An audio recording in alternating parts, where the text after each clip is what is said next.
கண்ணால் கண்டு துகைக்க உண்ணாத சௌக்குமாரியம் உடைய ராமனை ஸ்ரீ குலசேகர ஆழ்வார் வாய்வோர் 500 துதங்கள் ஆர்ந்த வளையுடம் மின்னழல் நாகம் முகிழ்ந்து செந்தி வீயாத வளர்ச்சென்னி விதானமே போல் மேன்மேலும் விலையெங்கும் பறந்ததன் கீழ் காயாம்பூ மலர்பரங்கால் அன்ன மாலை கடியரங்க தரவணையில் பள்ளி கொள்ளும் மாயோனை மனத்தூணை பற்றி நின்று என்று வாயார என்று குரோ வாழ்த்தும் நாளே என்று, அதாவது இவனை கண்டு ராமனாக அதாவது ஸ்ரீரங்கத்தில் எழுந்தருள் இருக்கும் அரங்கனை ராமனாக நினைத்துக் கொண்டு அவன் அழகை, அந்த திருக்கண் அழகை எப்படி அனுபவிப்போம்? அந்த அனுபவித்த விதானத்தாலே தான் மயங்கி போகாமல் இருப்பதற்காக சன்னதியில் முன்பு இருக்கும் அந்த தூண்களை பற்றி கொண்டு தான் நழுவ விழாது இருக்கும்படியாக பற்றி கொண்டேன் என்று சாதித்தருளியது மற்றொன்று ஏற்றமிகு அர்த்த விசேஷம் பூர்வாச்சாரியர்கள் சாதித்துள்ளார்கள்.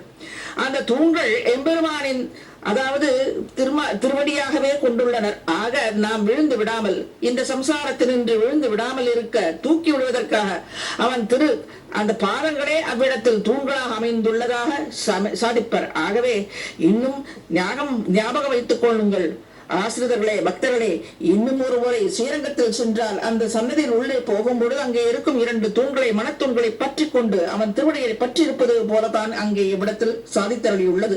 அங்கே பூலோக ஸ்ரீவைகுண்டம் அல்லவா, அதைத்தான் இவ்விடத்தில் குலசேகர ஆழ்வார் சாதித்தருளியுள்ளது. கைங்கரியத்திலேயே ஊற்றம் ஏற்றுமிக்க ஆதிசேஷன் தனது 1000 நாவுகளாலும் பகவானின் 1000 நாமங்களை சொல்லி துதித்துக் கொண்டிருக்கின்றான் அவ்விடத்தில். இதுவே இவரது பிரதான கைங்கரியமாக உள்ளது. குலசேகர ஆழ்வார் கைங்கரியத்தில் ஊற்றமுடைய இவருக்கு அந்த சத்துவகுணம் உடையவர் என்பதை காட்ட இப்படி காட்டி கொடுத்தானாம் ஆதிசேஷன். பால் போன்ற வெளுத்த உடலை உடையவர் இந்த ஆதிசேஷன்.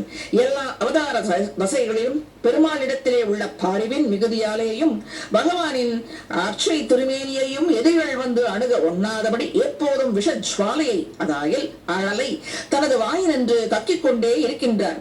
செந்நிறமான அந்த அக்னி ஜுவாலையானது தலைகளின் மேல் கிளம்பி செம்மலர்களாலே பந்தல் போட்டார் போல பரவி இருக்கின்றதாம். அத்துணை வெப்பம் கலந்த செந்தியாக விஷ ஜுவாலையாக உள்ளது.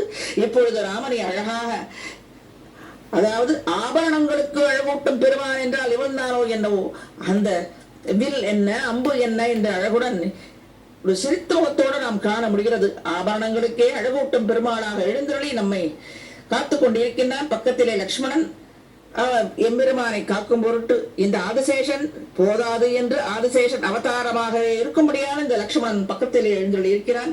எத்துணை அழகாக இருக்கின்றது. இந்த அதாவது ஒரு பந்தல் போட்டால் போல், செம்மலர்களாலே பந்தல் போட்டால் போல இருக்கின்றதாம் அந்த விஷ ஜுவாலை. பந்தலுக்கு எழுந்தருளி இருக்கும் பெருமானை சேவித்த மாத்திரத்தாலே காலாழும் நெஞ்சொழியும் கண்சுழலும் என்கிறபடியே மோகித்து